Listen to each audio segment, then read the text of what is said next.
center here was established in 1953.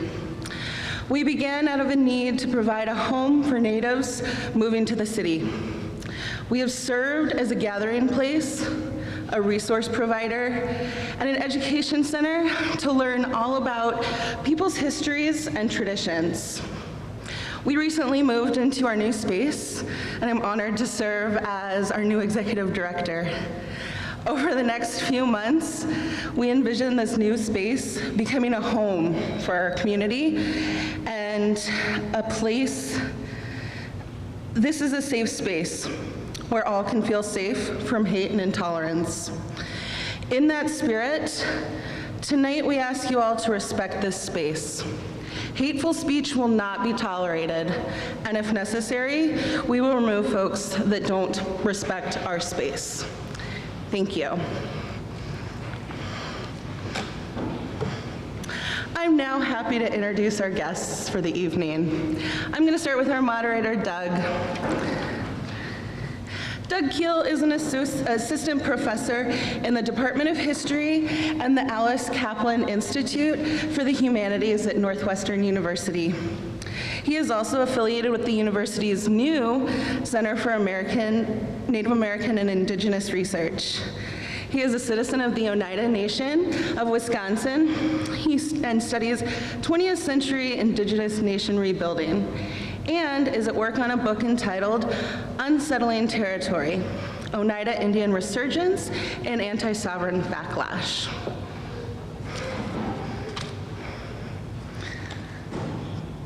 Next, we have Gary Bisa. He's the current chairman and member of the Menominee Tribe of Wisconsin. He has served on tribal council in 3 different officer positions, so he kind of knows his way around. Gary began his career in the field of education. After receiving his Master's of Education Administration from Madison, he worked his way through the educational system, including teaching, serving as a school principal, and even administrator of the Menominee Tribal Education Program. He has been leading his tribe in their fight against the Back 40 mine. I'm happy to report he's also an avid Packers fan, as you guys will find out this evening.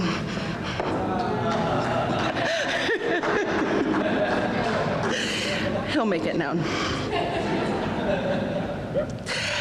Next, we're honored to present Dave Archambault. He's the 45th chairman of the Standing Rock Sioux Nation. He graduated from Sitting Bull College with an associate's degree in business administration. He followed that with degrees from North Dakota State and the University of Mary in both business administration and management. He began working with United Tribes Technical College, where he worked on a project to help workforce development in Indian country. Recently, he has been most known for leading the struggle against the Dakota Access Pipeline. Through this experience, he's become a leader to many Indigenous peoples in their current human rights struggles. He strives to improve tribal governance and the lives of Standing Rock members. With that, I am very honored to present my new friends and our guests. Thank you.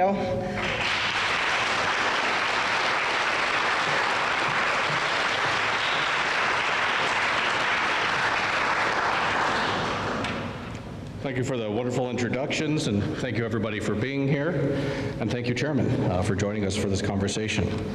My name is Doug, and I'm your moderator, and I'll do my best job this evening to pretend to be a moderate person. I usually am the one needing moderating.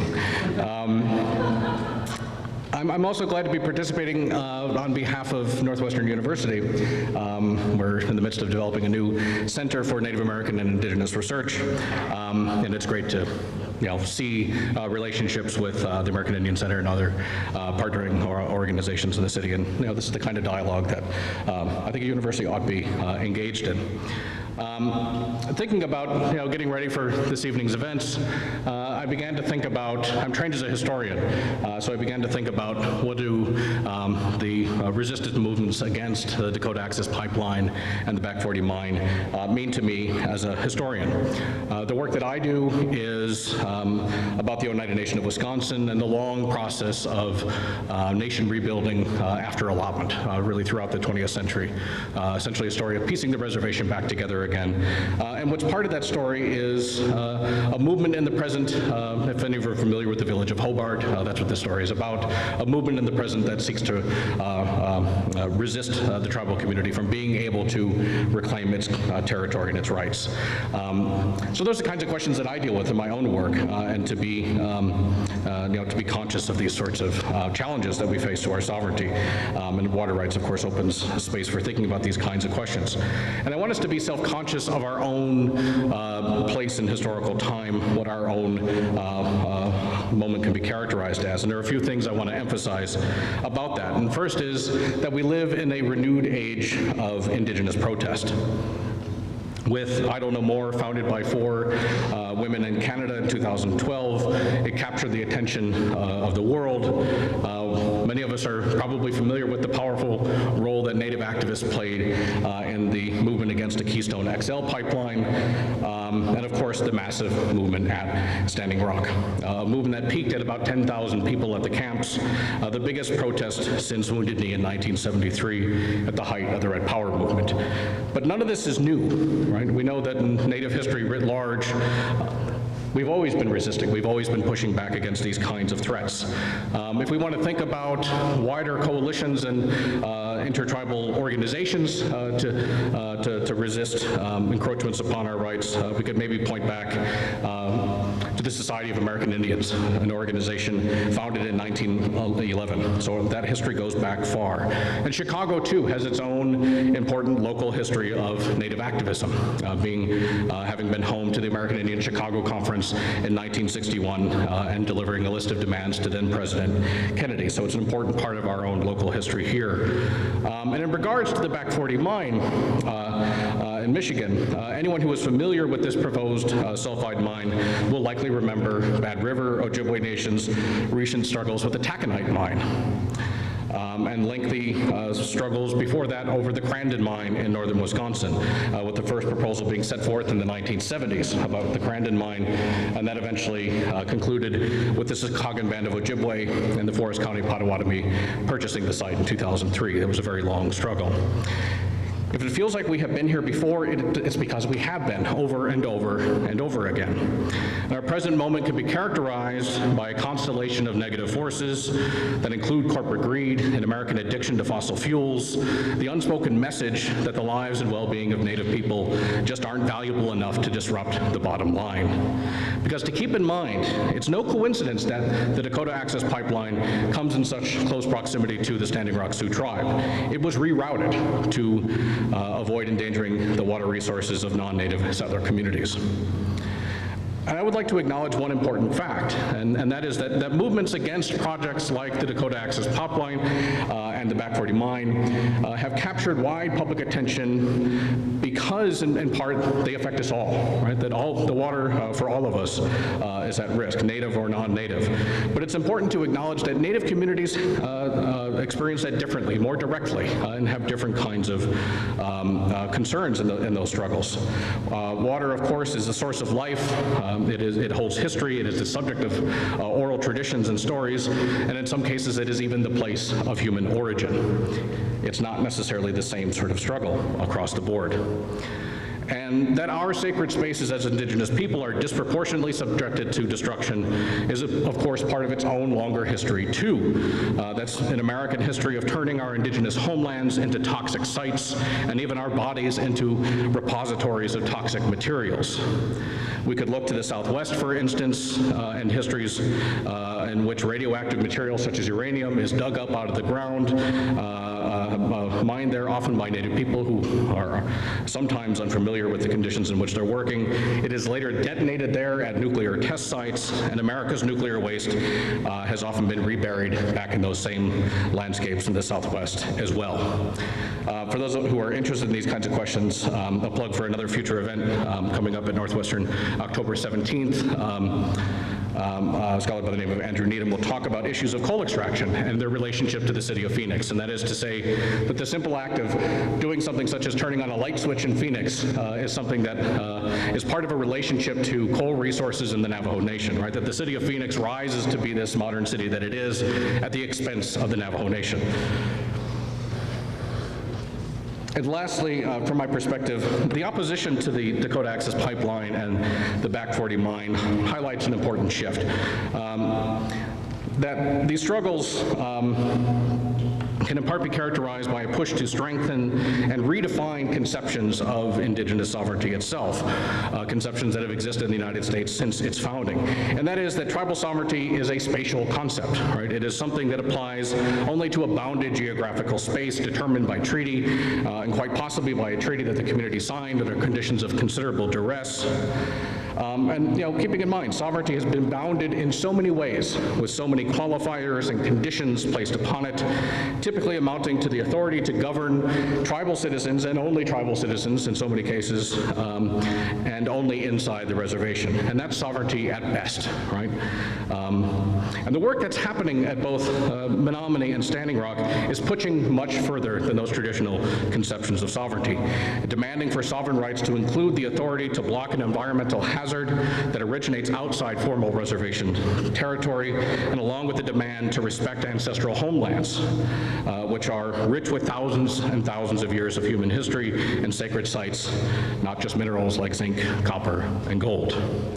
And so through this work, sovereignty as a concept is growing bigger and wider and reaching beyond formal reservation territory. And leaders like Chairman Bisa and Archambault exemplify what real nation-to-nation relationships look like. To begin to transition into our conversation, each of the chairmen will start with a brief presentation for us. And as I said this morning, in particular, some people might be familiar with these issues, but if it's also an opportunity in case if there's issues you feel like people are unfamiliar with, something that's not typically known and talked about as part of the conversation, people might find that especially useful, and also a sense of where things are at, the latest. But we'll begin with each chairman providing an overview of the situation. We'll have a few questions of dialogue and then turn over to the audience so we can have some dialogue with the community too. So Chairman Bisa, if we can start with you.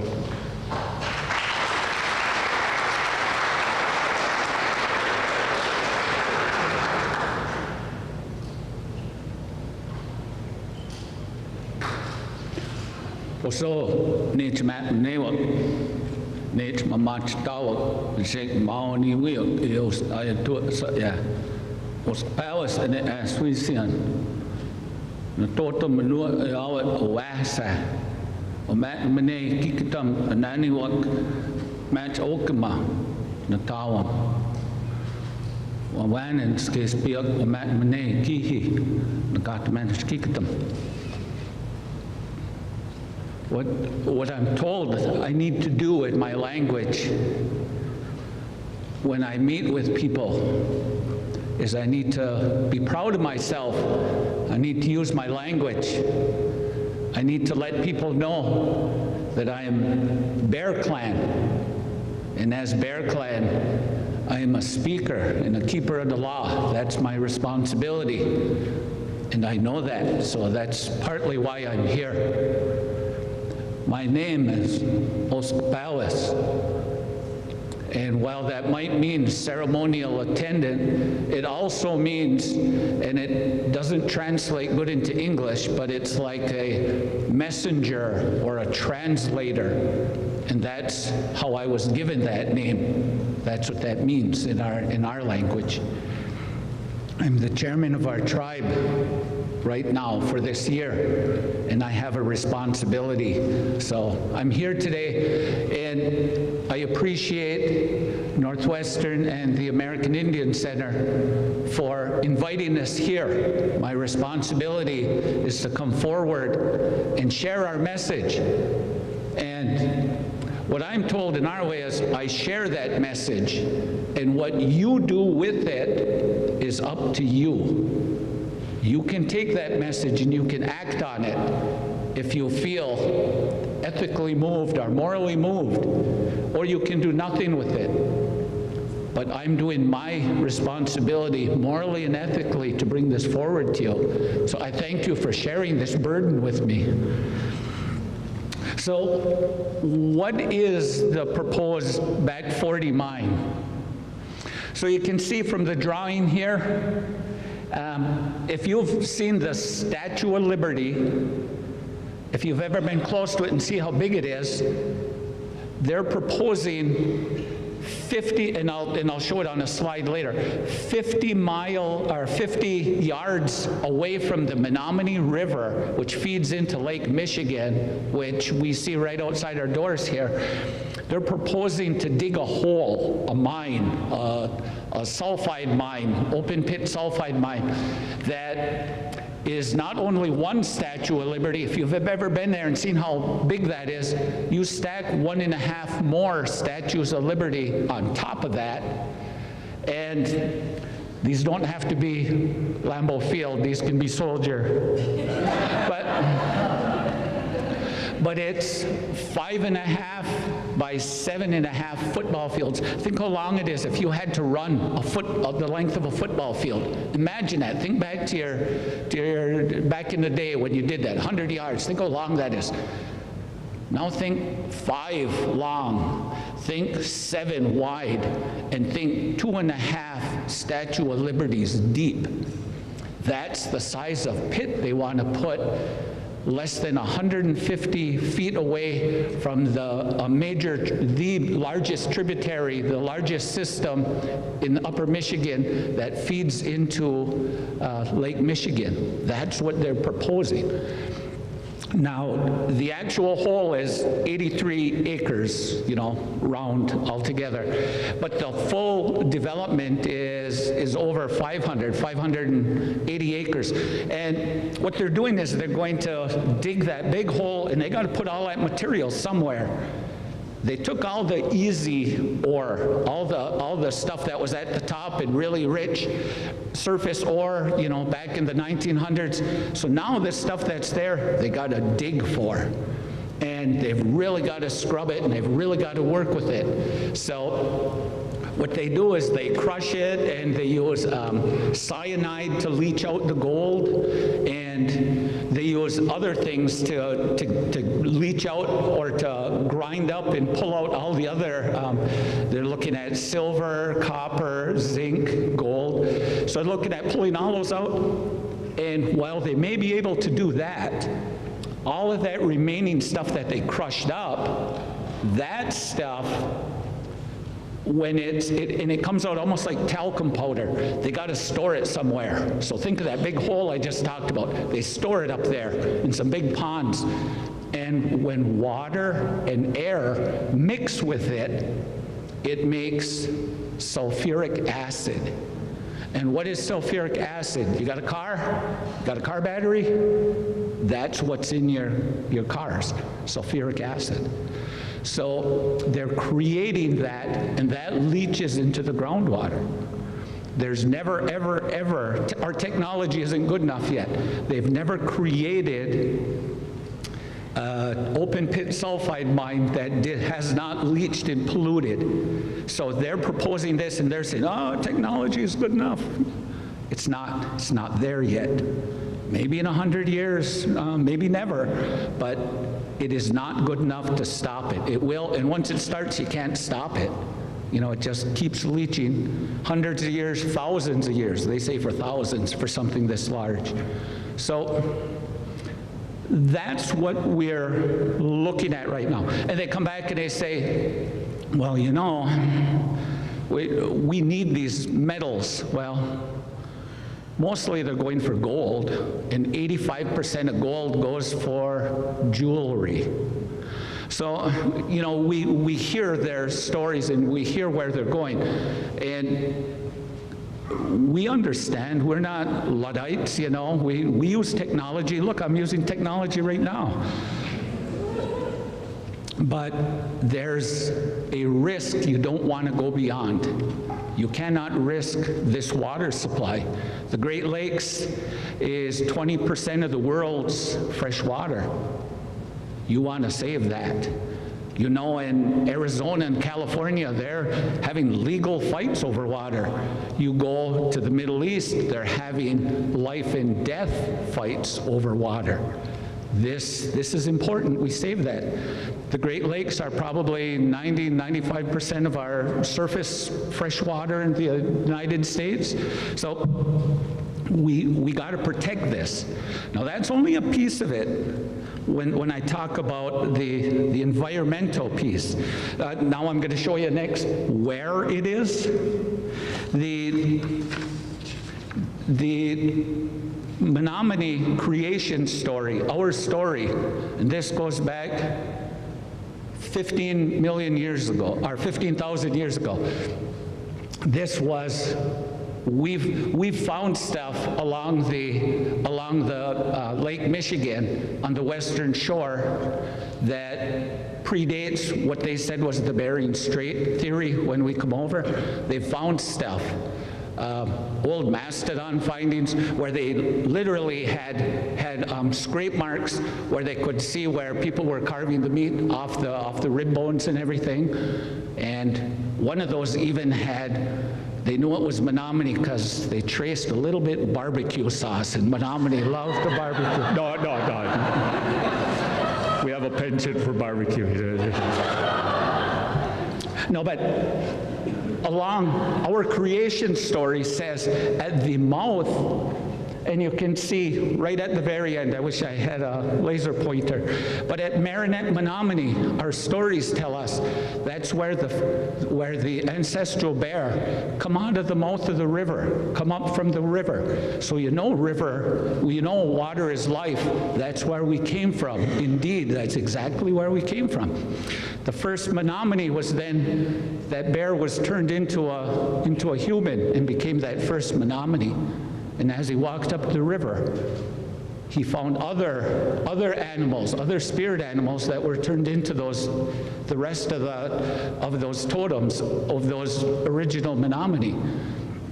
Our stories go back that far. Now, up along the river, they also have a lot of findings all along that river of ceremonial dance rings. They have mounds. They have ceremonial mounds. Back in 1956, there was Dr. Spalding out of Ann Arbor, out of University of Michigan, come down, dug up a bunch of those, all within the proximity of that footprint of where this big 580-acre, proposed mine site is. And they dug up out of the mounds probably 20 Menominee individuals. They took the individuals, and the Menominee, through the Native American Graves Protection and Repatriation Act, we proved scientifically through that act that these cultural remains were Menominee. And they verified that, and probably within 2 months, we'll have those returned to us, and we'll inter them, repatriate them the way they should be. They should not be sitting on those shelves in a basement of some college. So we'll take care of them in our way, the way we were told we should do that. There's also raised garden beds over there. Up at that, I think how high that latitude is, and we had scientists telling us, you Menominee, you Indians, you weren't sophisticated enough to have sustained agriculture back then. No, you guys were spear chuckers, and all that kind of stuff. You barely made it. Well, guess what? We have on our reservation the same types of raised garden beds as there. And they have miles of them along the river. And those are in that same area where the proposed mine site is. And those are ours. And now they're saying, my God, I guess you were sophisticated. It's for miles along the river at this latitude. And through the mini ice age, they were still here. Well, that shows you natives, we had our acts together, They were survivors, and we're here because of them.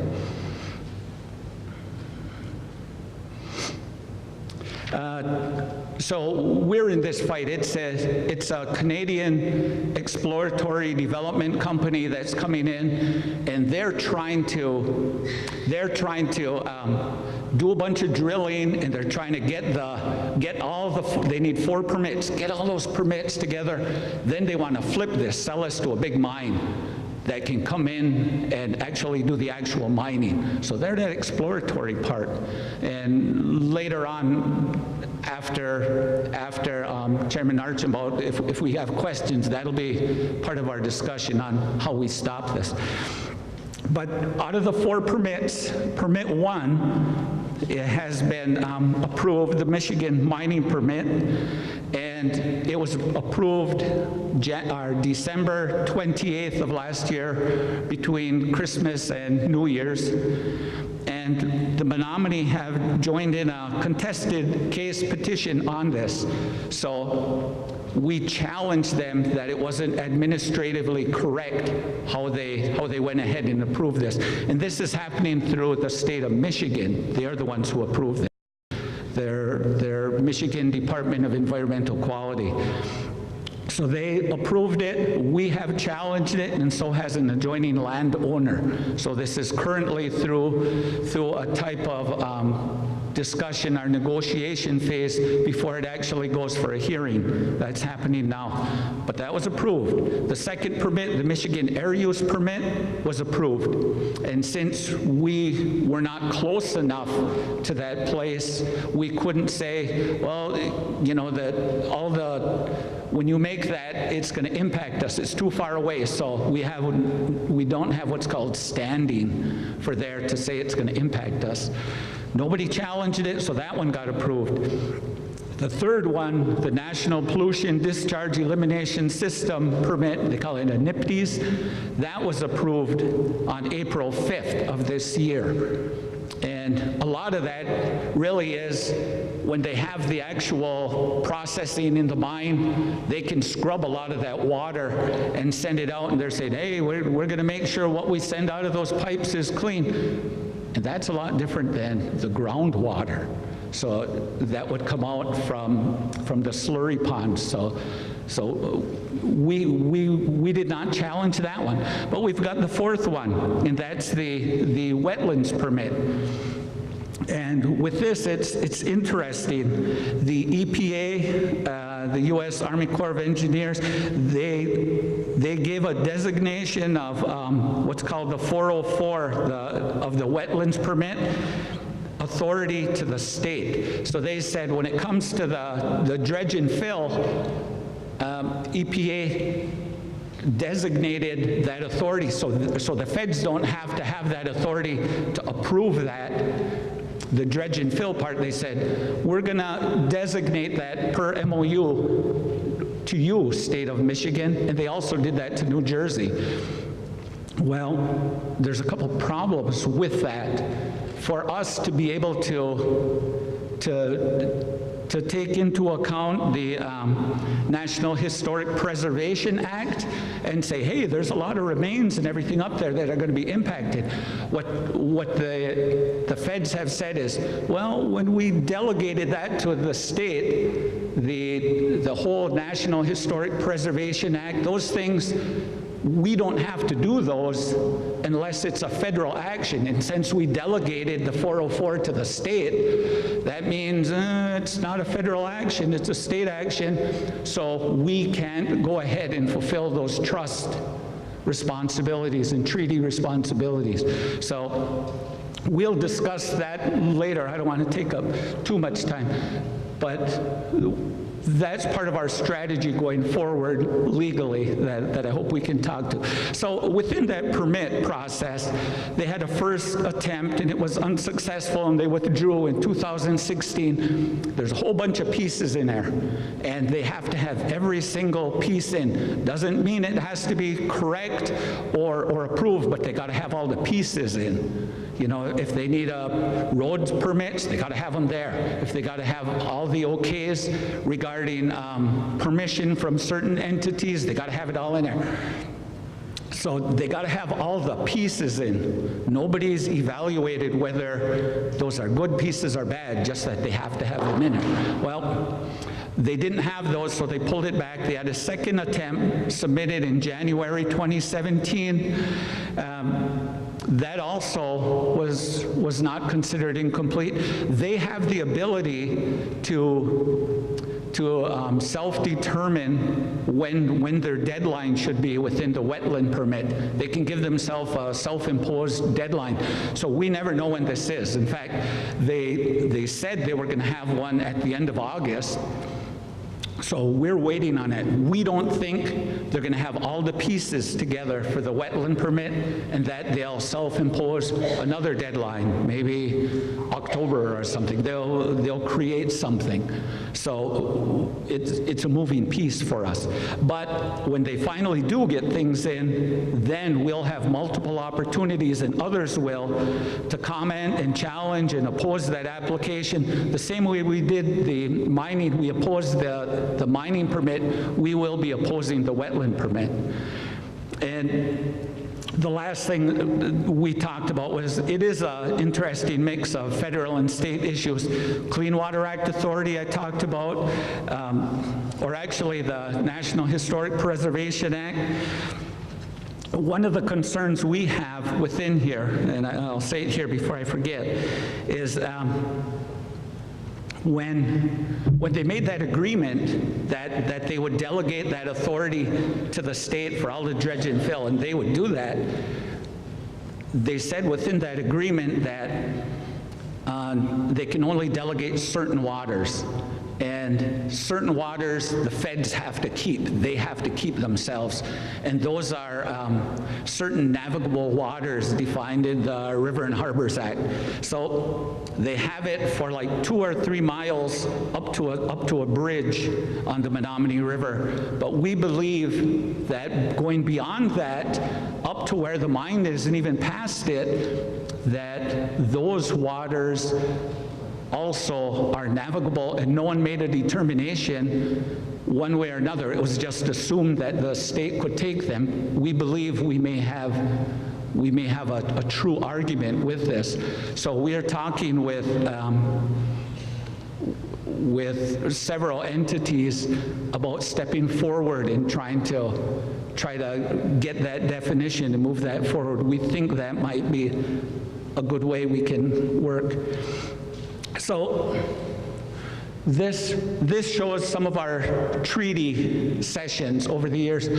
The Menominee at one time had over 11, 12 million acres of land. We went from Upper Michigan all the way down to here.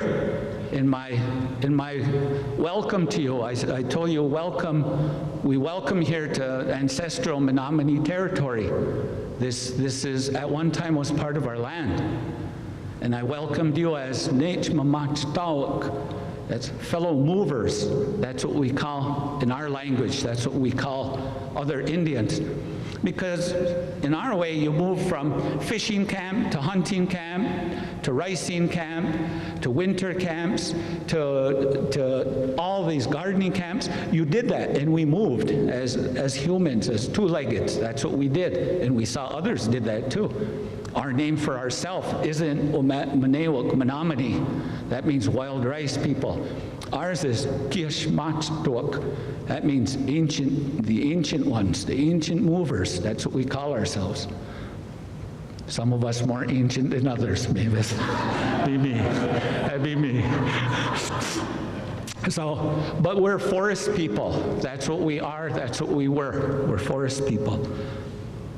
And within our creation story, when you see this land, we also were given gifts as the other animals come forward, those other spirits that became humans. We had responsibilities, and they brought gifts to add to us. And part of our responsibilities then within our land is we're responsible for the maple trees that give us that maple sugar. We're responsible for them sturgeon. We're responsible for the water. We're responsible for that wild rice.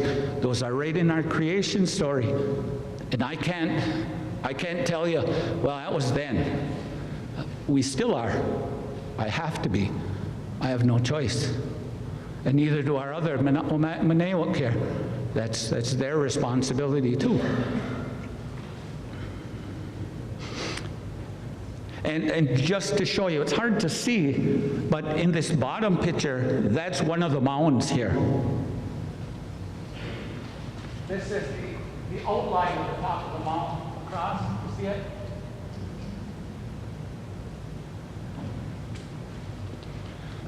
So that's one of those that we know we have to protect. As far as allies, we have several allies, and people ally with us for certain reasons, two distinct reasons. One specifically regarding the cultural properties and the treaty and trust rights that they believe are being taken away from us. You know, the Menominee,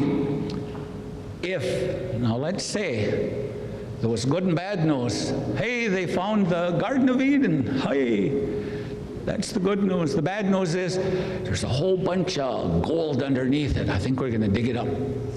Well, it would never happen. Why can they do that here?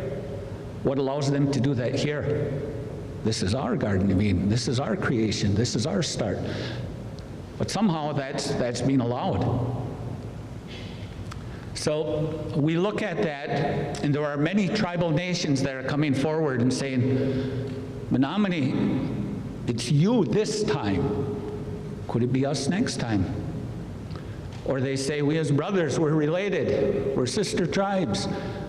We stick together. So the tribes understand the government's treaty responsibilities and trust responsibilities.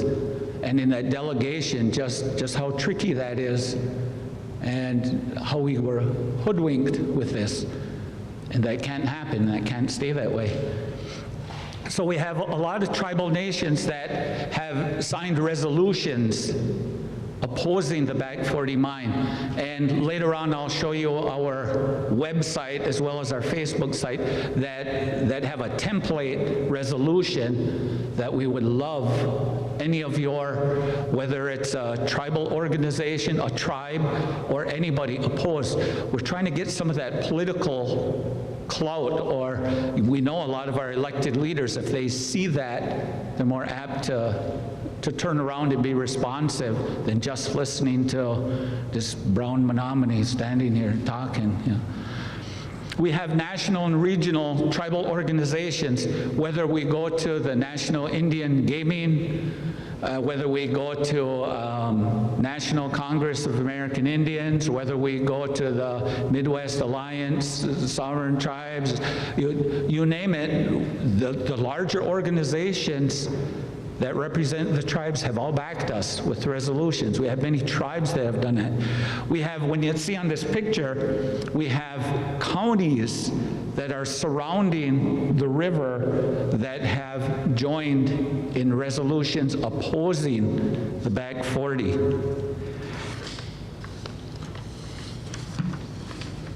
We also have, and it's interesting, in the Wisconsin State Assembly, they have 2017 Assembly Joint Resolution 69 that opposes the Back 40 mine. And these are bipartisan. It's Republicans and Democrats saying, hey, this mine it's on the upper Michigan side, so if there are any kind of benefits from that, money-wise, they're getting that. But guess what? That water that comes down is what we're getting out of it. We're going to get polluted water. We're going to get lower property values. We're going to get a lot of things that really don't help, and it's coming right into our beautiful Lake Michigan. So we have local citizens that have come forward and stepped forward. We have a lot of environmental organizations that have stepped forward, and they said, this isn't right, this isn't right. Fishing organizations and other organizations. So if you feel you can help, or you have any any leads for us that we can look at, by all means, step forward. We'd love to hear from you.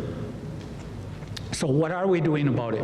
We're, Exhibit A, we're active in educating the public. And we have a grassroots Menominee. We have non-natives that are part of the surrounding Menominee River area that are fighting this. And by resolution, I am forced to come. My tribe passed a resolution that said the chairman will step forward, and that's your duty to come forward. And you gotta protect them. You got to protect them mounds. That's our whole essence. That's where we come from. You got to protect them. So that's why I'm here too. We're active with political leadership at tribal, federal, and state levels. I give much respect to Standing Rock for bringing the awareness that they have and that exposure.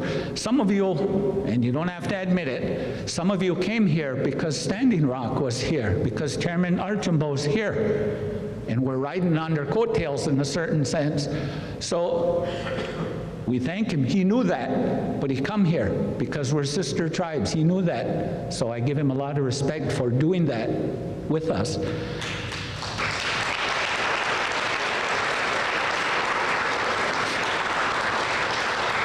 We're monitoring the investment side of the project. So there are probably 45% of it is owned by I think it's three different companies. Orion, Ruffer, and Hud Bay. And if you know Hud Bay, you know some of the human rights atrocities that they've committed. These companies then, this Aquila Resources is not capital rich. So they're trying to get all of these companies to keep investing money in them, and we're trying to tell these companies, hey, don't invest any more money because we're not going away. And do you know where they're digging? Do you know what's happening? Do you know our story? It's in Menominee County on the Menominee River, you know, and just outside the city of Menominee. Why do you think they're called Menominee up there in Michigan? Because that's us. So we're talking to them and we're saying, this is a bad investment. You have no social license to be here. Look at all the people that are against it. And we're fighting. I'm getting tired, but we're still fighting. Burton, I have Burton here helping us, one of our consultants. I know he's tired. We're fighting. We have a lot of people on the ground. We're fighting. We've challenged the mining permit approval. We're going to challenge the wetland approval, and we're fundraising to support our efforts. And right now, we do not have funding from other tribes coming forward, but we have other types of in-kind assistance from them. But as our story gets known, others will come forward, we're sure of that.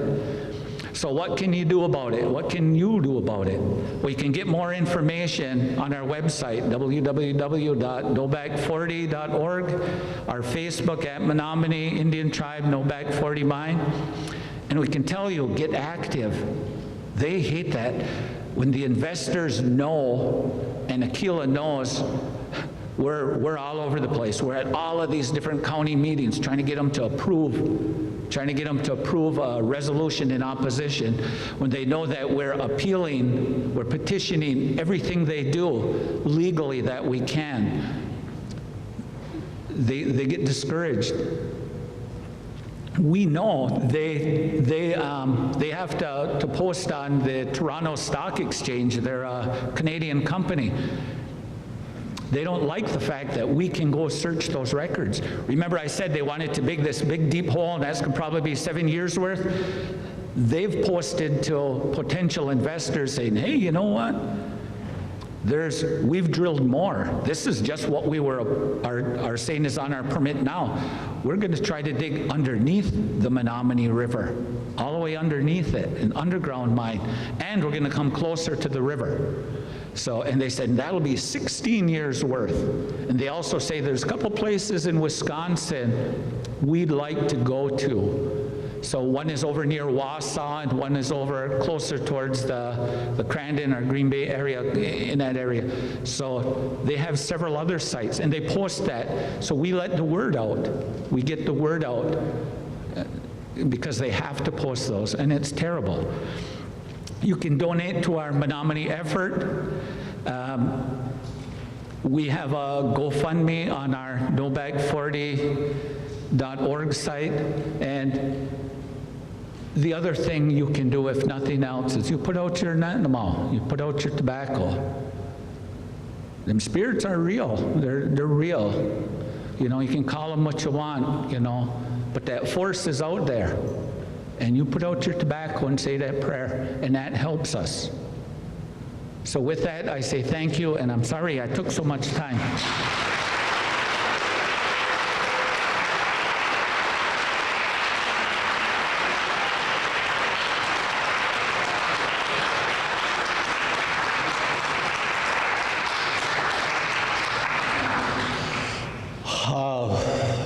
I would just say thanks to Gary. You know, it's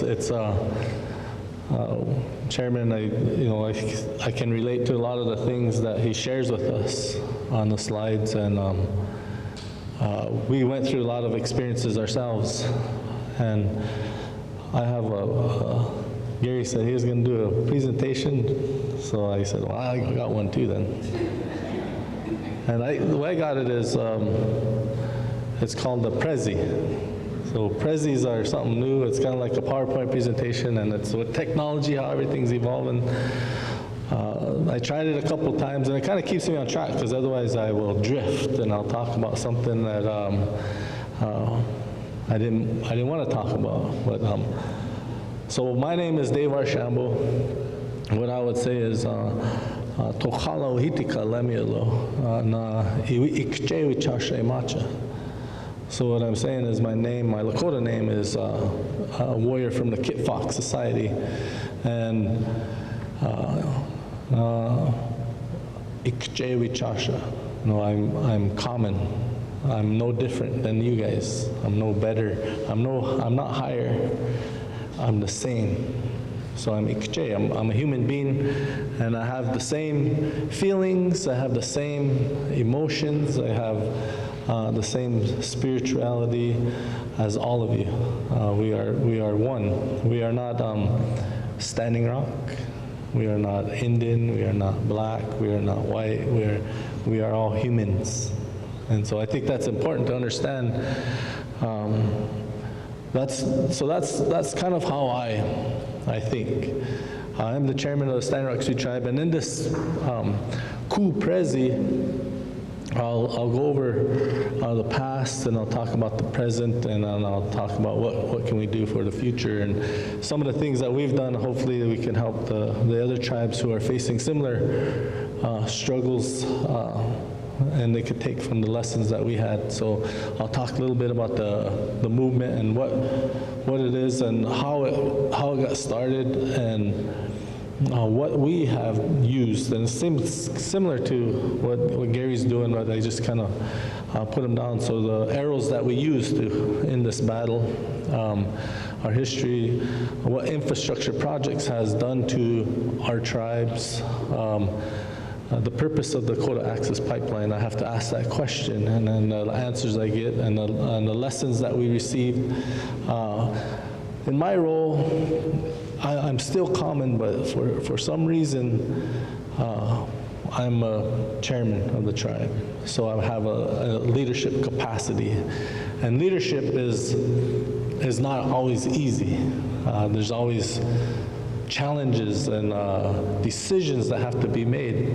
So I'll kind of go through that when we were in this movement, what I had to deal with and how I was able to make the decisions. And it's not very, that's one slide, and then what's the next things that we can do. So the arrows that we use we fought this politically.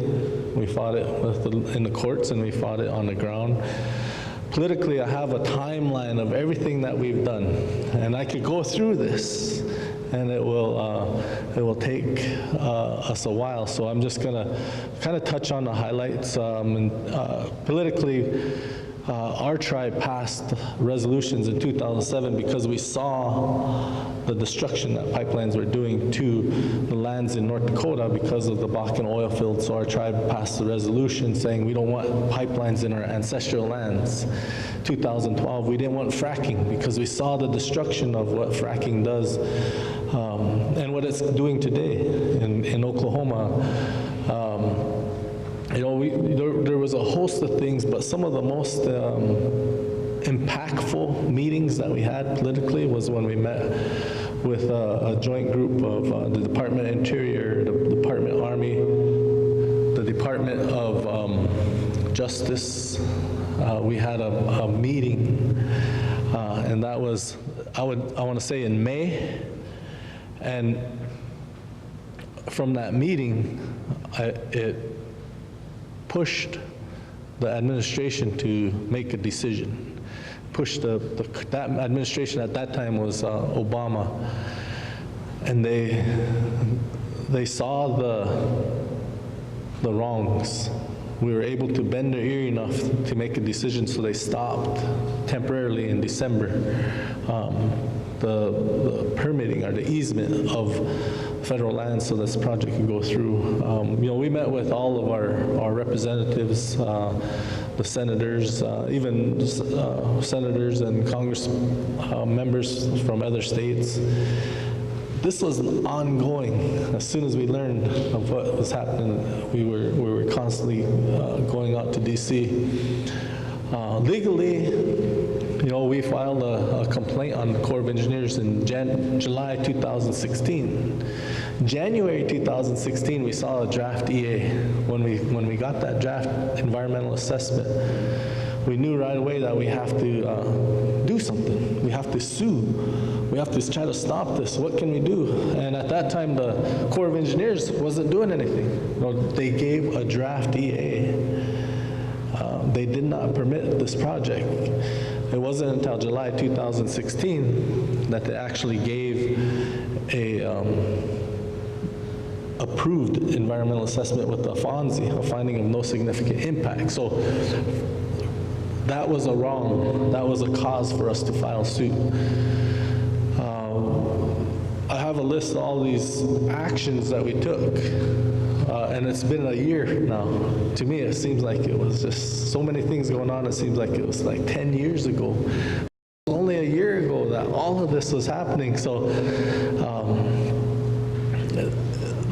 long story short, we filed a suit against the Corps of Engineers, preliminary injunction. We wanted to file a temporary restraining order, which is the same as a preliminary injunction. All this legal stuff. Before any of this, I didn't know what a temporary restraining order was. I didn't know what a preliminary injunction was. I didn't know what a summary judgment was. But we had to learn it fast. We had to know what we were going to do. And so we filed a preliminary injunction, and we wanted them to stop. And our argument at that time in the beginning was about our sacred places. We knew this pipeline was crossing through our ancestral lands and it was going to destroy our sacred places. So that was our case. Things escalated, and I'm sure you know all what happened. The company came in and they destroyed a lot of these sacred places that were in the path. So legally, we filed a complaint, and then the judge ruled against us. We appealed, and then at the same time, the Obama administration, the Corps of Engineers, Army, Department of Army stopped it.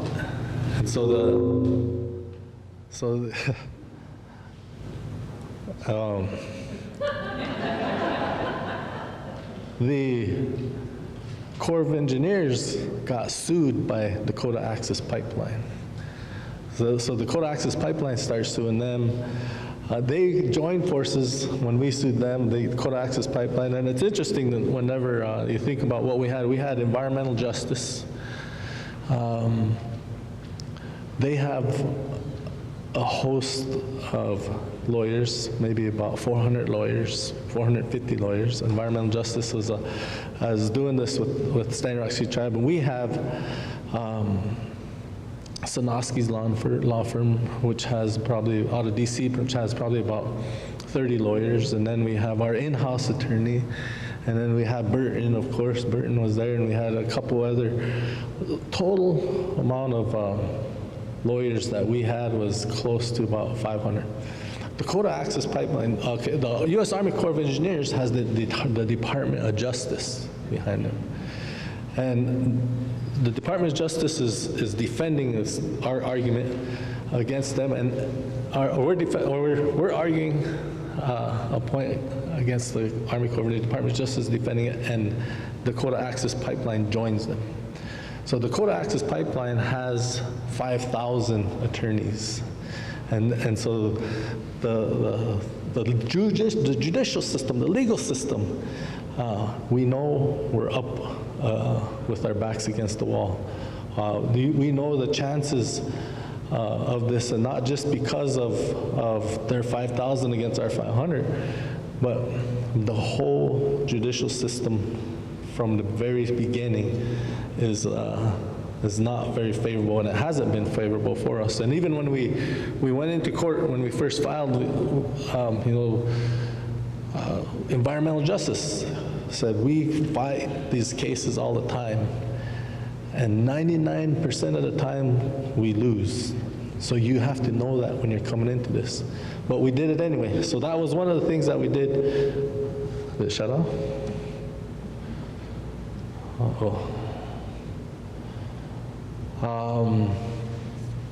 I'll just fast forward to the summary judgment. The Judge Boasberg ruled 5 ways in our favor, and or 3 ways for us, saying that we filed a summary judgment after Trump got in, and the first one was there's environmental justice flaws. They didn't look at our expert witnesses, and there's a threat to the tribe's hunting and fishing rights. So this project was permitted wrongfully. So this was the Judge Boasberg's, the federal judge ruling on the summary judgment. So now there's briefs going on right now. There's a brief that the Corps had to respond to with the help of the Dakota Access Pipeline, and then we responded to their brief, and now we're waiting for, there's a 10-day window for them to respond to our argument, and then we respond to theirs, and then the judge makes his decision on what's going to be the remand for this case, what's going to be the remedy. And what we're asking is that they stop the flow of the pipeline.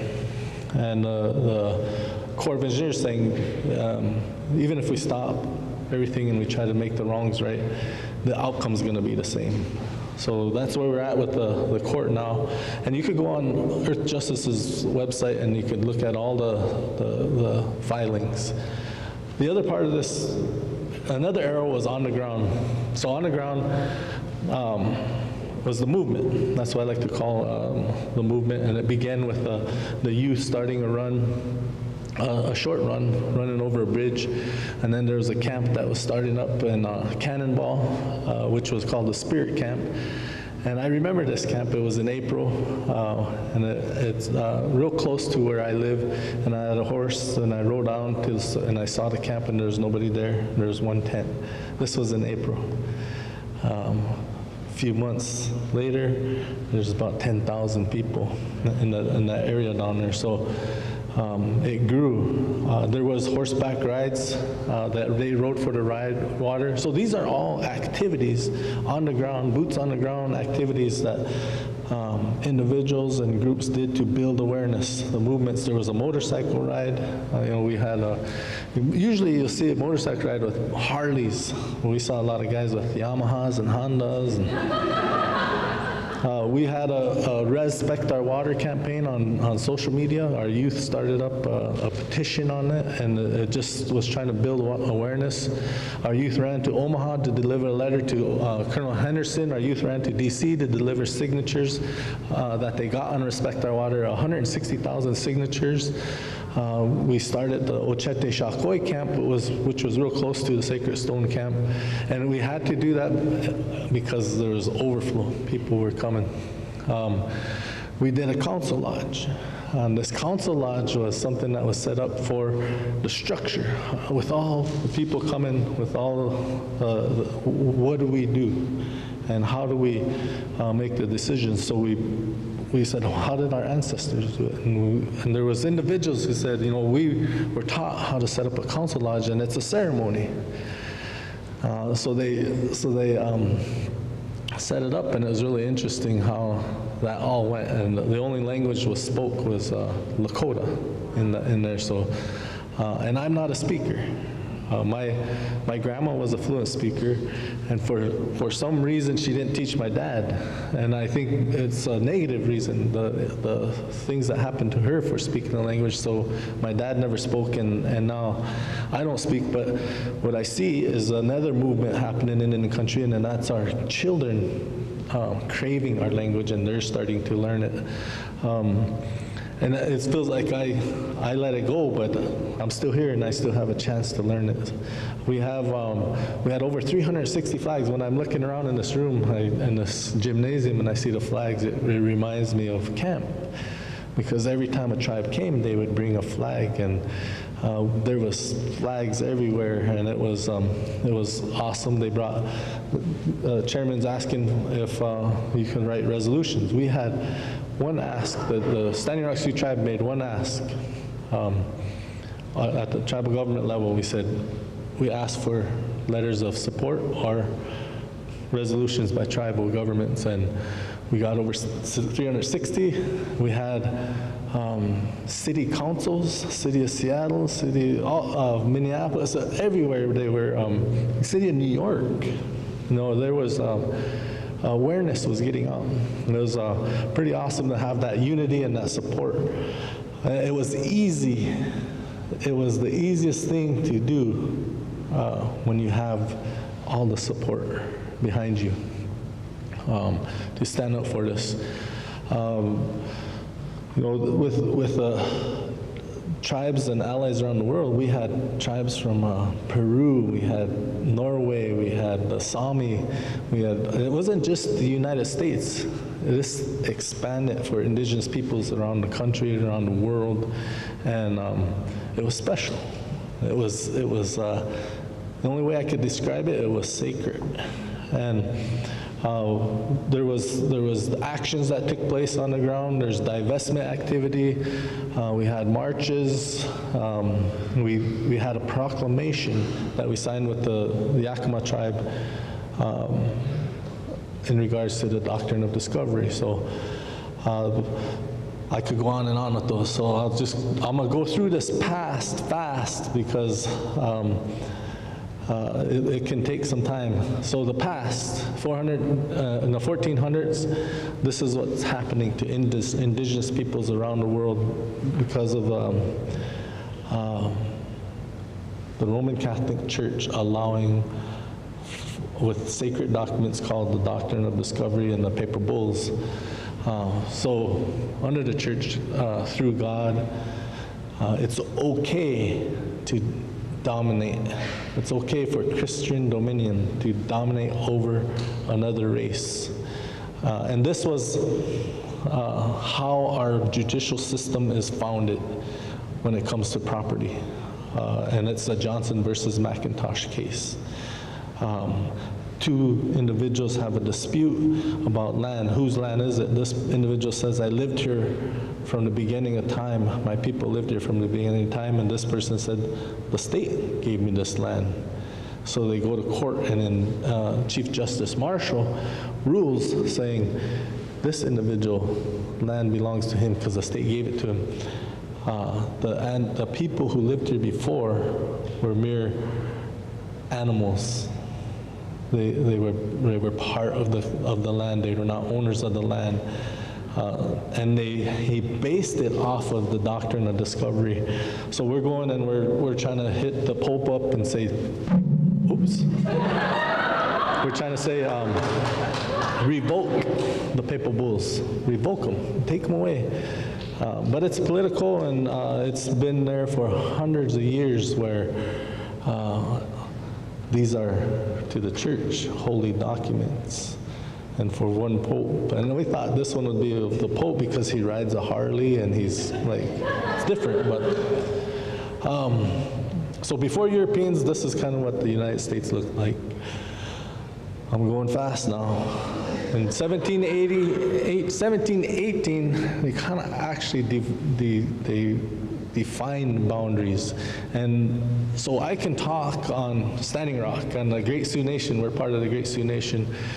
So the green in the middle, I don't know if you can see green, but it's the big area where the state of South Dakota, and it expands out. That's the Great Sioux Nation. In 1789, when the government said, where do these tribes reside, this is where they said they were. And so for the Great Sioux Nation, it's the Dakota. There's 7 council fires. That's the word Ochete Shakoy. My tribe is Tituan and Yanktoneh and Hunkpapa. Hunkpapa are part of the Teton. So the Teton is made up of 7 different bands, and my mother is actually from the Ogallala tribe, and my father's from the Hunkpapa tribe. But even on Standing Rock, there's the Honktawa, and it's just like the people from all over that were put on reservations. So this is the Great Sioux Nation. This is when the treaties first started. In 1812, there was a war. In this war, we had the British fighting Americans. And the Yanktoneh actually fought against the Americans in 1812. So in 1815, there's a treaty that was passed saying, don't fight us anymore, we'll put you under our protection. So the first treaty was with our tribes was not about land. It was more about peace and joining forces. And then 1825, you could see part of the Sioux boundary in that treaty came all the way almost over here. Right now, I know, so because of the Relocation Act, I have a lot of members who live in Chicago. And one of the sayings that we say is "Washte Chicago." So what "Washte" means is good, but it's kind of like a "Washte Chicago." You know, is everything good? Washte Chicago. That comes from the Relocation Act when our members were coming to Chicago. But that has nothing to do with that.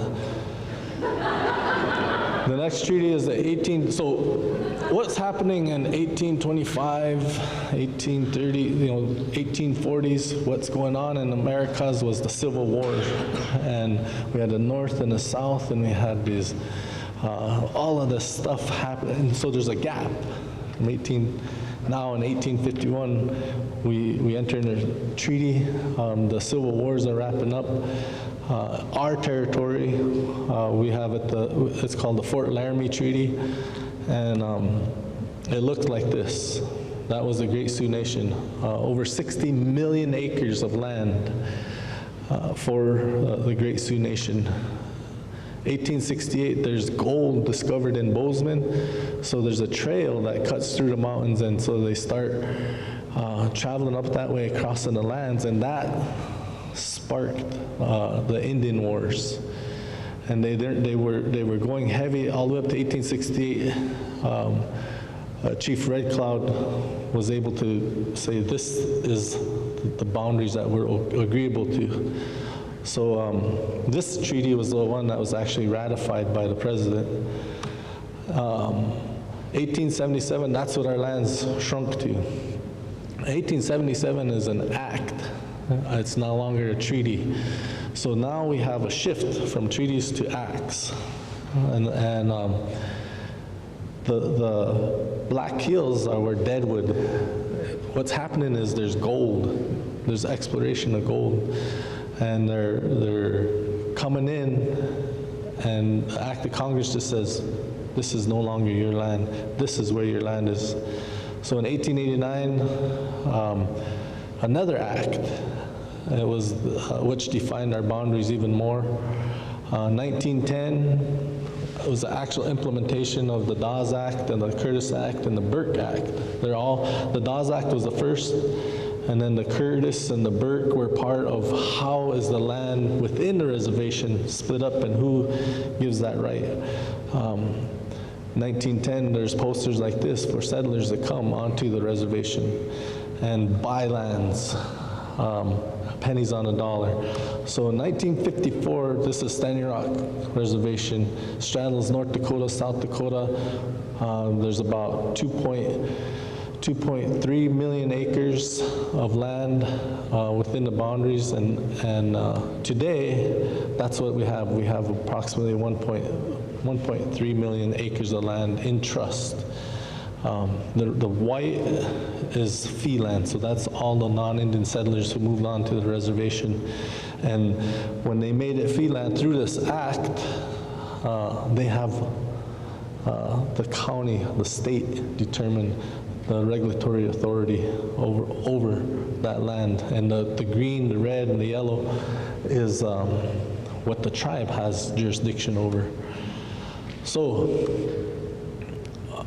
another thing that happened recently was the Pick-Sloan Act.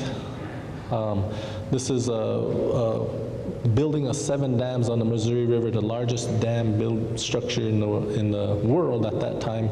This is a chairman from the 3 affiliated tribe, Chairman Gillette, and he's actually crying at the signing of that because he knew what was coming. So they strategically built these dams to impact tribes. They took the tribal lands, so you look at Fort Platte, Peck, their land was taken. You look at 3 affiliated, their land was taken. Standing Rock, their land was taken. Cheyenne River, Lower Brew, Crow Creek, Yankton, wherever their tribes were, that's where the dam was built. That's where lands are taken. We didn't have say. Never have we had say. We argue and argue, but we don't have say. So it's an infrastructure project.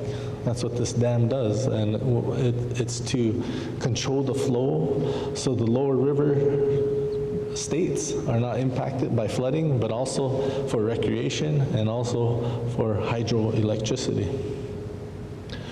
This map was just kind of the same thing to show that we had pristine prime river lands, and you could see the flooding on Standing Rock and on Cheyenne River and on Crow Creek, and on Lower Brew, and at Yankton. Our lands were impacted with this infrastructure project. Another infrastructure project was a railroad.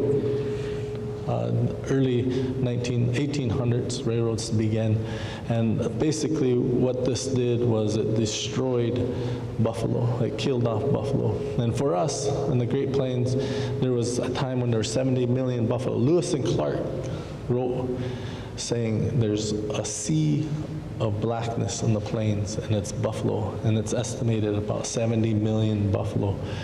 Well, the infrastructure project that almost made the buffalo extinct was the railroad system, because they killed them for recreation, they killed them for the hides, and they killed them for no reason. And now the buffalo is, we say that the buffalo has our same DNA. So this is a picture in the North Dakota Historical Society. This is only one mountain of buffalo skulls, because when they kill them, now everything laying out in the prairie, so they went out and we got to clean up the prairie, and they put all the buffalo skulls in the mountain. Hides, there's mountains of hides. Another infrastructure, going with the railroad system, I just wanted to show the Dakota Territory, where it says there, that's our homelands. That's where we, our treaty lands are. And if you look, even in 1870, there was hardly any railroad systems there. The infrastructure projects were not there. If you look at the railroad systems today, there's still a hole there. You don't see railroad crossing through. The great not a major river line, we have smaller ones, but the Great Sioux Nation, our treaty lands, there's a hole there. Automobiles, there was one interstate in 1907 that came through that area, but this is what happens when infrastructure projects come in and they overrun a territory. It starts to look like this, and it suffocates the land. And these are all the road systems. This is a picture of all the pipelines that exist in the United States, and I want you to look and see where a hole is, where these pipelines are, and that's the Great Sioux Nation again. Our treaty lands, there's no pipelines there. These are gas lines, you don't see them. This map shows all the pipeline breaks since 2010, and you see a hole there. There's no pipeline breaks in that hole. So when we ask, why do you need this infrastructure project? Why do you need to build this pipeline so close to our tribe? The response is, this is given to me by not only the Corps of Engineers, but by the company. They say, we need it for energy independence, we need it for national security, we need it for economic development. So I just showed you the history of Standing Rock. The Black Hills was, if you look at an aerial photo of the Black Hills, and that's what this is, it looks like a heart.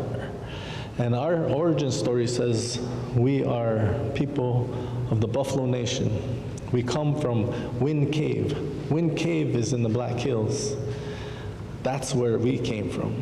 And we have stories where a man comes out of the cave to see what's there, and he says he wants to help his people, so he asks the Creator to turn him into a buffalo.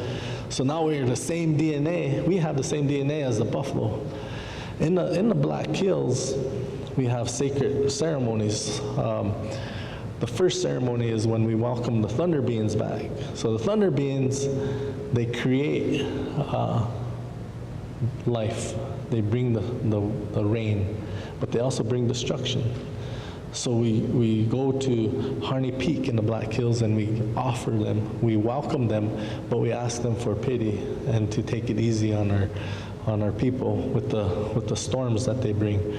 Then 28 days after that, we go to Peshla, which it means a bald spot, and you could see it on here, a bald spot in the Black Hills, and we give offerings to all beings, all the animals, all the birds, and we thank them for what they give to us. And then 28 days after that, we go to Bear Butte.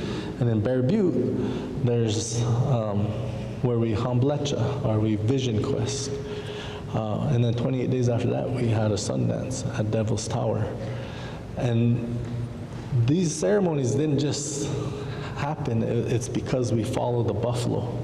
And there's certain times of the years, and it's just like how our beliefs are, and how in sync our tribe is with all tribes, all indigenous people. They're in sync with not only the planet, but with the universe. So what's happening in the stars is what's happening down here. So what happened in 1877 was they came and they took that Black Hills from us for gold.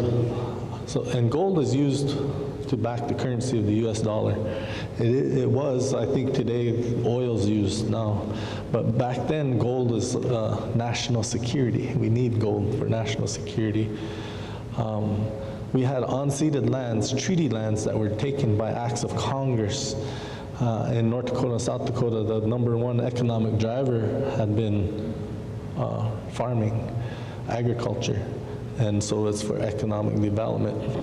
In 1944, the Pick-Sloan Act, the flooding created a power system for energy independence. So when you ask, why do you need this? And they say national security, economic development, energy independence. And then, oh, well, we already pay for that. Today, we pay for that. Nobody else pays for it, but the great nation of the United States reaps the benefit, and we experience and pay the cost. The way we pay for it, the way I see it too is,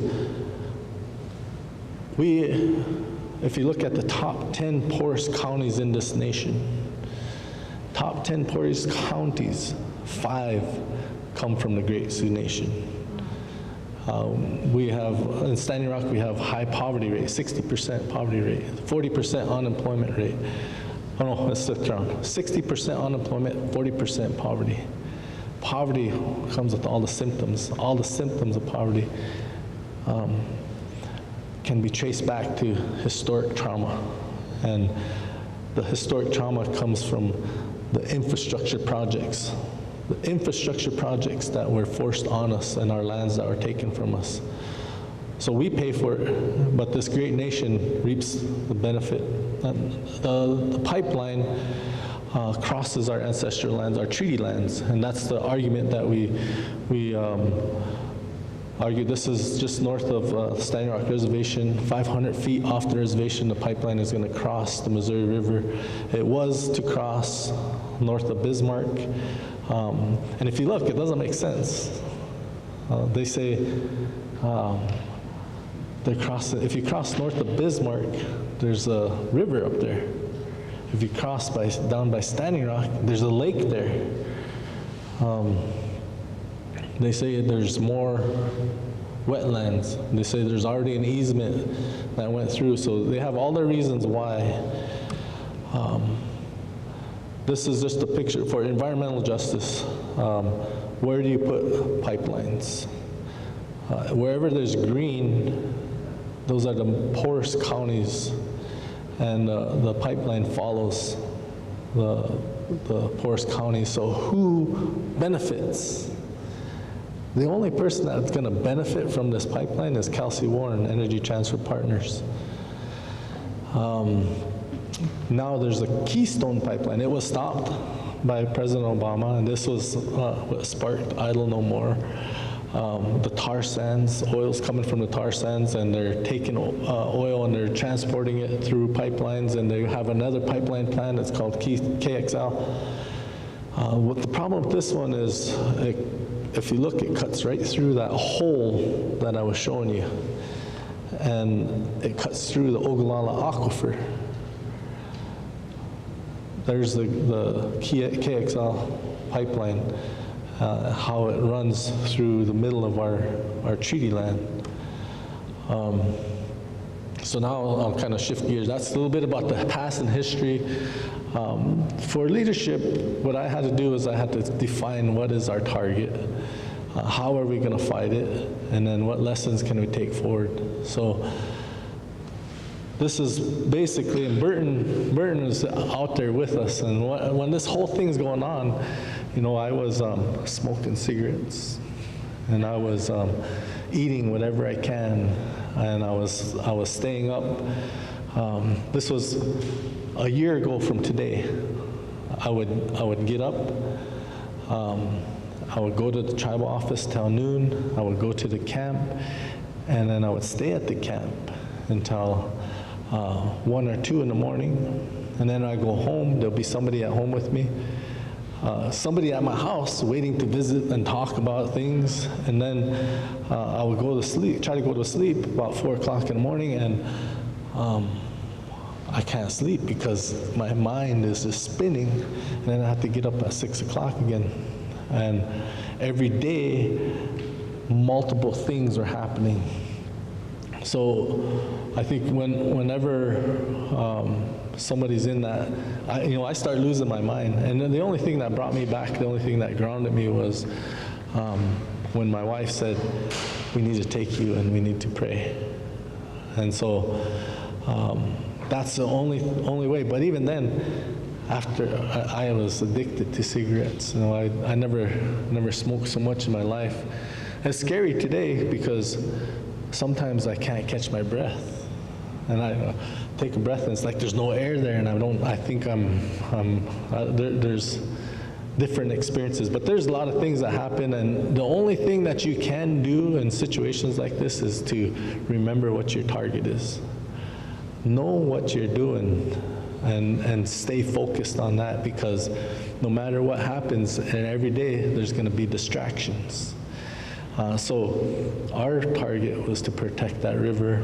Our target was to make sure that our sacred places, there's sacred places that were going to be impacted. That's our connection to the past. That's our ancestors.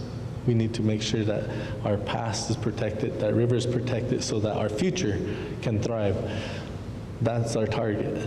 And if you think about, if I go back and a year ago today, if you hear me talk, I didn't change. I never changed.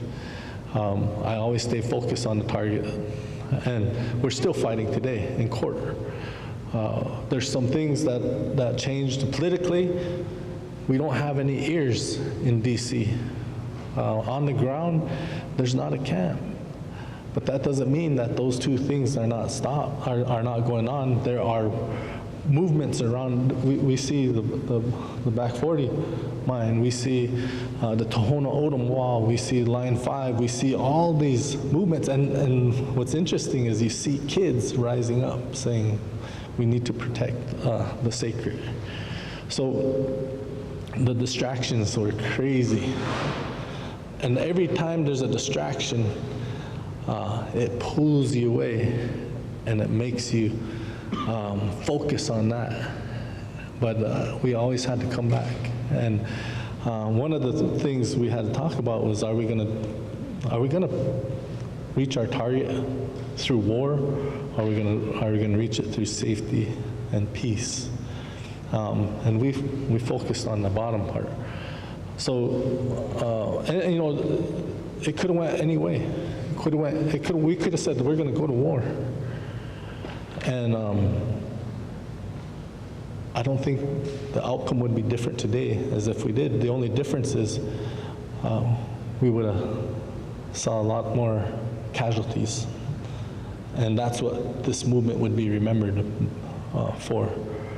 And I didn't want that. So I had to come up with making decisions that I thought was best for our people, for our tribe, when I can do that. And I think every decision I make, and that's what being in the leadership is making a decision. And if they can make a decision that is looking out into the future. If we would have went the other way, we already experienced enough trauma. And we're trying to come out of that trauma. This was a graph that I had to come up with to try to understand what was happening. And it takes a lot of things. I could share stories with you for hours on my experiences. But this is just a snapshot. It's an if-then. If-then is a formula, function of x. Function of x is a variable. If you put something in, this is the result. So I constantly was asking questions. And the 1G represents the first generation. This is what we knew. The 14th generation is where we want to go. The 7th generation in the prophecy said, we're gonna regain everything that we lost from the past. And so in a moment of time, you can have a bell-shaped curve anytime. And what I witnessed in this movement was that there was a strong unity between all tribes who came, who shared. And the 4 things that we did at that time was no alcohol, no drugs, no weapons, no violence, and come with prayer. And they came, and they came, and they came, and they came, and they prayed, and they shared songs, and they shared their language, and they shared their experience, and there was so much, it was so powerful that we saw healing taking place for our people for the first time in 200 years. And we actually experienced what was happening in the first generation. We experienced what prayer can do. We actually know what respect means because we saw it. We were respecting everyone. And it was easy because everyone was with us. We experienced humility, generosity. And the one thing that really, one time that really stuck with me was forgiving. So many times in Indian country, we don't forgive. We carry whatever differences we have with others. And when you carry it, it doesn't do you any good. And if you can forgive anybody, if somebody did you wrong, and if you can forgive them, it makes your life better. They may not know, they may not care, it might not have helped them, but at least you're being able to let it go. And one of the discussions we had at the camp was, do you think the United States is ever going to apologize to Standing Rock? Do you think the United States is ever going to apologize to Indians in this nation? And even if they did, can we let what they did to us go? How can we not forget? Let's not forget the past, but how can we forgive so that we can make a future better? So those are the things that we were experiencing at the camp. And it took us to that place above that blue line. I called it euphoria. Because there's this extreme happiness and extreme excitement. And just like with anything, it's a moment in time. And we drifted away from that, and we experienced a lot of division amongst each other because of money. And when you get 10,000 people coming, there was over, so the tribe got $11 million in donations. We never did ask anyone to donate. Tribes were willing to say, we want to help you. They saw what was happening, and they had memberships from their tribe going, and so they donated, and they didn't know who to donate to because there were so many places you can donate. If you looked up GoFundMe, and if you search Standing Rock, you'll find 10,000 GoFundMe pages for Standing Rock. And if you look up the tribe, what we got, we never had a GoFundMe, but we had to make a space for other tribes that wanted to give to us. So we received, and we account for everything. We know exactly where every dollar is that came in. On the other side, there was $40 million that was raised outside of the tribe. We don't know what happened there, so we can't be accountable for the other funds. So when this movement starts to evolve, you start to see other things surface. So now we're at a point today is, what are we going to do? Are we going to continue to strive to go to the 14th generation and help them get back to that place? Are we going to let Donald Trump, are we going to let division define us for the next 200 years? And that's the question we ask. What this whole movement brought was a lot of awareness about what fossil fuels do to this world, this planet. We see depletion of water. Aquifers are drying up. They say if an aquifer drops 1 foot, it takes 3,000 years for it to replenish. We see glaciers, the rainforests being destroyed for palm oil and being destroyed for grazing. This is a picture of what it used to look like to what it is today, and trees are disappearing. We see glaciers melting away. So I don't get into the argument that is there climate change, or is there global warming? Let's just look at the facts. The globe's temperature is rising, and all of us, including myself, are guilty. And it impacts wildlife, the polar bear. So what's the next step? So I'm almost done, and I'm sorry for taking so much time. What we have to do is we have to memorialize this time, this experience. When we talk about time, I got asked this question by the president of Cornell University. He said, I have one question. Why is it that all the scientists in the world cannot define time? The closest definition is it's linear and infinite. And I said, time is not. Time is a circle. Time is an experience. we can go back in time if we ask about an experience from our ancestors. We can live in today and experience something so that we can share and we can tell what the future is going to be. So the next thing we need to do is we need to stay united. Let the differences go. Let's stay together. There's many battles ahead.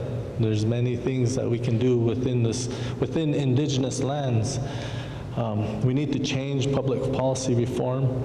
We need to ask for the equator principles and be able to give consent rather than to be consulted on any infrastructure projects, and we need our indigenous rights recognized. We need to continue the legal battle. We're going to ask the Pope to revoke. Anyone could write a letter to the Pope, revoke the papal bulls. Let's see what that does to the foundation of our judicial system. Let's build awareness with the banks and the investors. We heard Chairman talk about divesting, but not only divesting, but build shareholder awareness. Who owns the companies? It's the individual people who have a vote on what the company does, so we need to build shareholder awareness. We have to be conscious of our own behavior. I heard the chairman say it. I use technology, I drive a vehicle. So do I. But can we do something different at the individual level? Can we do something different at the community level? And what I'm hoping is that on Standing Rock, we can build a solar farm so we can reduce the dependency on fossil fuel. And if our nation, if one community can do it, maybe we have 12 communities, maybe every community on Standing Rock can power themselves with solar and wind. And if Standing Rock, a nation, can do it, then other nations can do it. And if other nations do it, then the United States. If the United States wanted to, if the United States had the will, we could change in less than 5 years. We have the technology, we have the capability, but there's no will there. We all love conveniences. So we can then look at all the lessons that the Creator left us. You know, there's a lot of things that we learned in this movement, and we can apply them at home. When it was the most beautiful time at the camp is when we had no alcohol, when we had no weapons, when we had no violence, and when we were in prayer. Those are powerful lessons that the Creator left for us, and we could take those lessons and we can apply them at home. We don't need a camp to do that. And I got criticized, and I got accused of selling out, and I got accused of taking money from the company because I said this: take the lessons that we learned and apply them at home. We don't need meth anymore. I said, it's okay to get out of harm's way. We had violent law enforcement. We had extreme weather conditions, freezing temperatures, no snowfall. We had icy roads. We had unwanted activity taking place in the camps that threatened people's safety. I said, it's okay to go. And so because I did this, now I get blamed. But that's okay. I have to be able to forgive. I have to be able to let it go, because I know who I am, and I know what I did, and I know why I did the things I did. How do we get our power? How are these lights being powered now? And just asking those questions puts something in the back of your mind. What do you buy, and what do you eat? I think that's about it. So that's all I have. Thank you.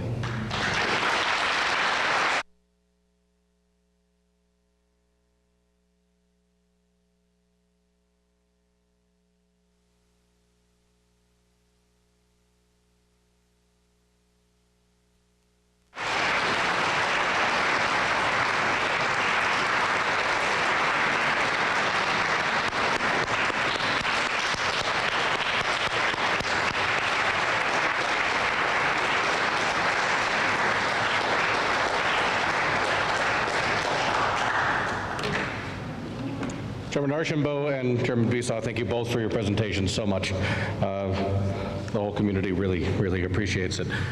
We don't have a whole lot of time for questions, and actually I'm just going to skip my own questions. I want to make sure that folks in the community have opportunities to ask questions. And so we'll do so for maybe just one or two questions, and then we'll try to wrap it up. And then, of course, people can come up and ask questions and hang around. But we'll try to wrap up in the next 5-10 minutes. And those people who maybe head out are sure. We have one question here. Yeah.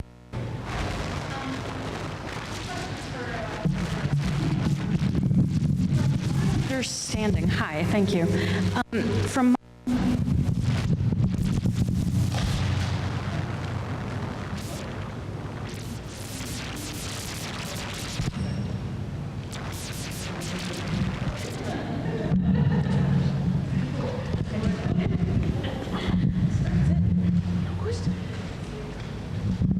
oh my God, I'm nervous.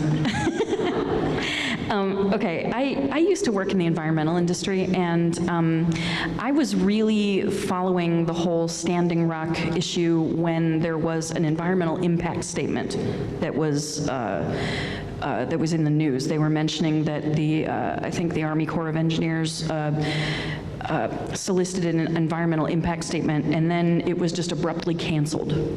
From what I understand, environmental impact statements are one way that we as the public can submit comments to kind of express our concerns about a project or something like that. And I do know that I submitted a comment. How did the Standing Rock Tribe handle the canceling of that EIS towards the beginning of the year? And what is its current status? That's my question.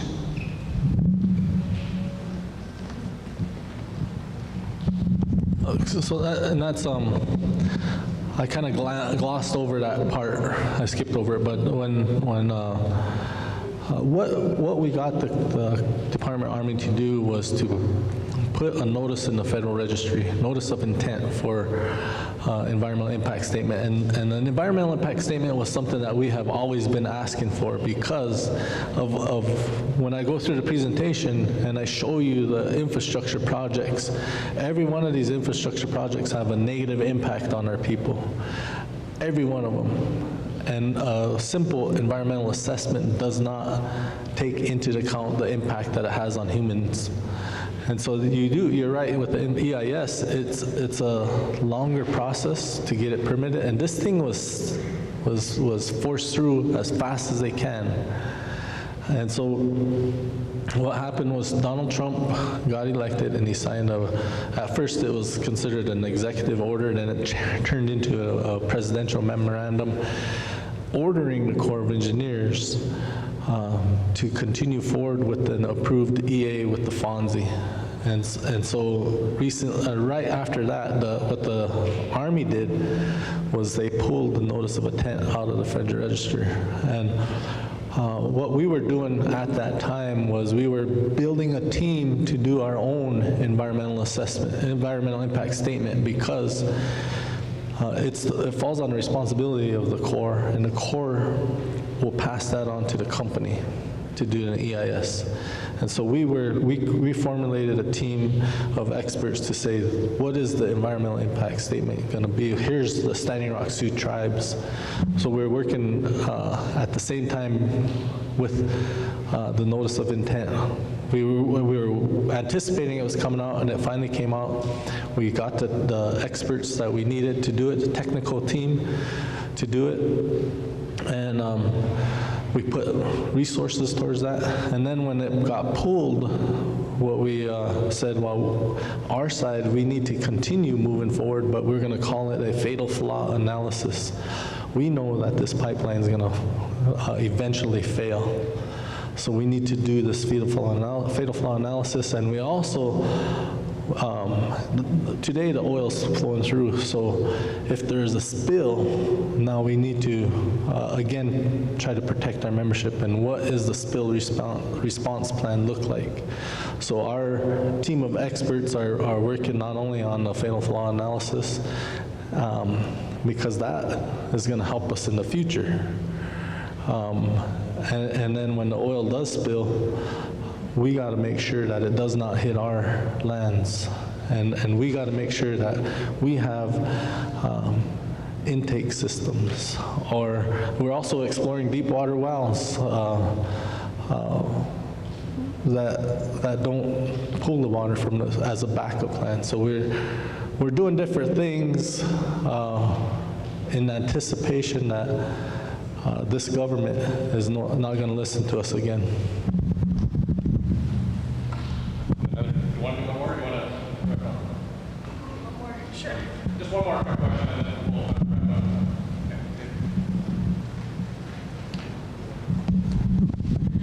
up. So this is a pretty small urban intertribal community here. What do you guys think is the most impactful way that we'll be able to help with your own movements, the Back 40 mine, since it does directly affect us, as does the pipeline, since they come into our homes? Like, what do you think the most impactful way for us to do this here? With we've been able to form large rallies for No DAPL and Idle No More, but to get the word out to the larger general population. But for our own community, what do you think the most impactful thing that we can do for these movements are?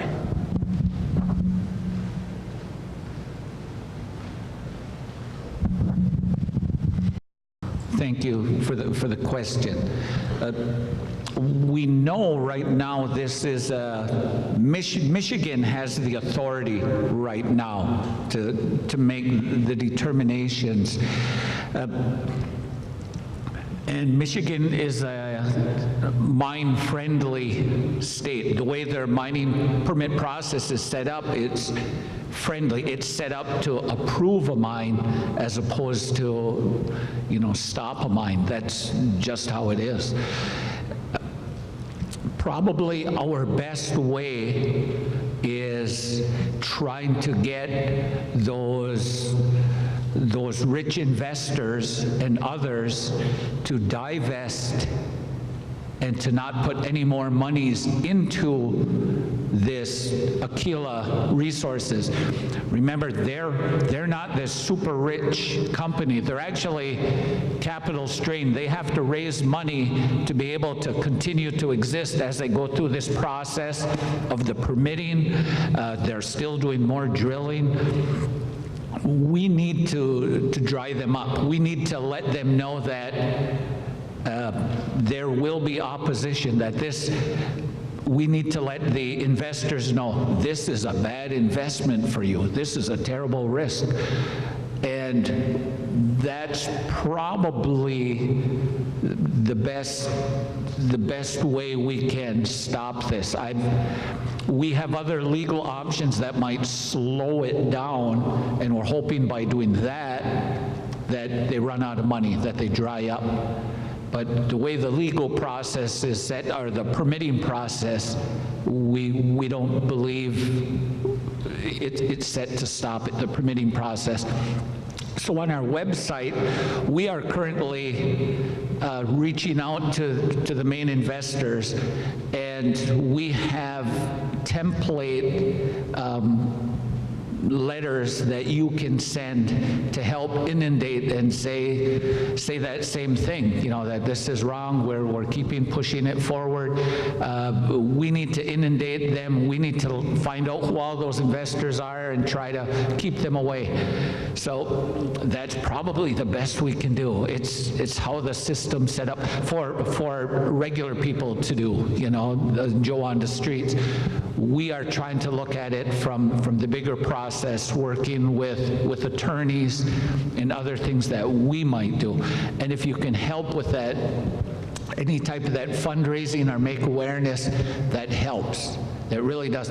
Politicians end up listening if they get enough people and you raise enough commotion, they'll have to listen.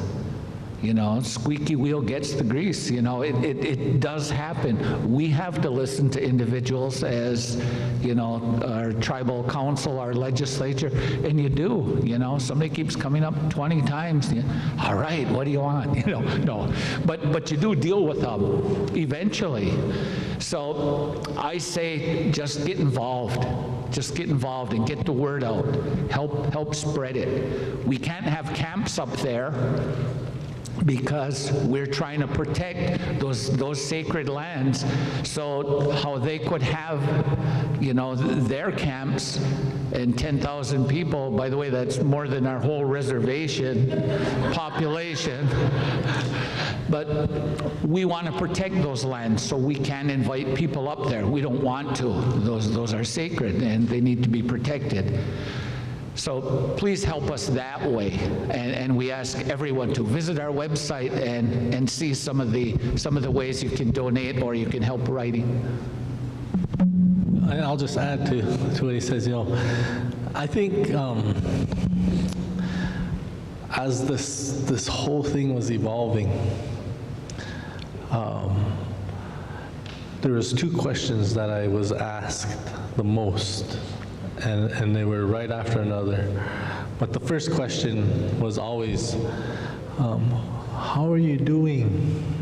You know, sometimes I was like, oh, how are you doing? And you know, I'm fine. I know who I am, and I know what I do, and I know why I do the things I do. And I have my family, and I have prayer. So I'm okay. And the second question is what can we do to help? Always. What can we do to help? And I appreciate it. You know, I like it. I like the question. And that's why in the slideshow I said we need to keep this alive. I said we need to be conscious of what we do. But like Chairman says, being involved. And my response to that second question a lot of times was follow your heart. Follow your heart, do what your heart is telling you. And if you're in prayer and if your heart guides you in that direction, you're doing the right thing and you're doing everything you can do. And I know it feels like you're not doing enough, but just by being involved, if there was not Dakota Access Pipeline, if there was not the Back 40 mine, there would be something else. So you have to be involved. And just being able to stand up. So I appreciate it.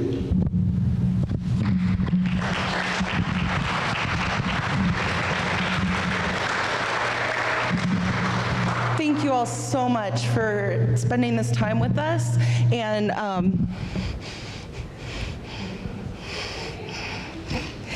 listening to our fun technological difficulties. We really appreciate you guys spending all of this time with us this evening and learning from our guests and just being respectful of our space. I welcome all of you back to the Indian Center, and I look forward to seeing all of your faces again. In our way, when someone shares with us gifts, we also like to present gifts.